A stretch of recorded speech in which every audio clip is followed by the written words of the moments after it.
За хүн чөлөөнөөр чон борооноор гэдэг үйл явдал болж байна да. Үндсэн хуулийн зөрчлийн асуудал, дээрэс нь үндсэн хуулийн цэцгийн их судлалын хуралдаан, за тэгээд засгийн газрыг огцруулсан асуудал, улсын хурлын даргатай холбоотой асуудлууд гээд энэ асуудлууд явагдаж байгаа энэ цаг хугацаанд магадгүй парламентыг бас тодорхой хэмжээнд анхаарал сарнсан гэж зарим гишүүд маань үзэж байгаа шиг байна. Харж байгаа юм шиг байна. Өөрөөр хэлбэл улсын хурлын гишүүн Исханбаатар буюу Босоганбаа гэж яригддаг. Улсын хурлын гишүүнийг 4 жилийн бүрэн эрхийн хугацаанд хуулийн нэлтийн байгууллага шалгахгүй байх тухай хуулийн асуудлыг улсын хурлын чуулган парламентод оруулж ирж байна. Хууль зүйн байнгын ороо дэмжсэн гэдэг юм томьёолыг өчигдөр уянган шиг гишүүн уншиж танилцуулсан. Энийг бол бид нар тодруулах ёстой. Яахаараа улсын хурлын гишүүдийг шалгахгүй байх асуудал хөндөгддөг юм бэ? Харин ч энэ хулгайлуур авилгал, албан тушаалын асуудлууд хамгийн их өртөх магадлал бүхэн хүмүүс хамгийн их шалгагддаг байх ёстой.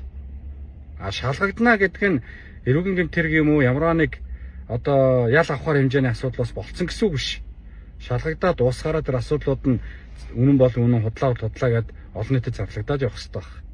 Тэгэхээр Исханбаатар гишүүн энийгээ татаад авчаарэ гэдгийг одоо би бас өөрт нь хэлнэ.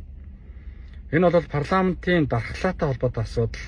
Хэдийгээр парламентын гишүүдийн бүрэн эрх дархлаа гэж нөгөө талдаа халахвчилж ярьж байгаа боловч энэ бол байж болохгүй асуудал шүү гэдгийг би бас бусад улсын хурлын гишүүдтэй уриалмаар байна.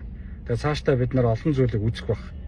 Ерөн зүгээр хүн чөлөөнөөр чон борооноор гэдэг шиг энэ улс төрийн докторгүй нөхцөл байдал үүсэж байгаа ийм цаг хугацаанд ийм асуудлыг оруулж ирж байгаа нь өөр асуудал.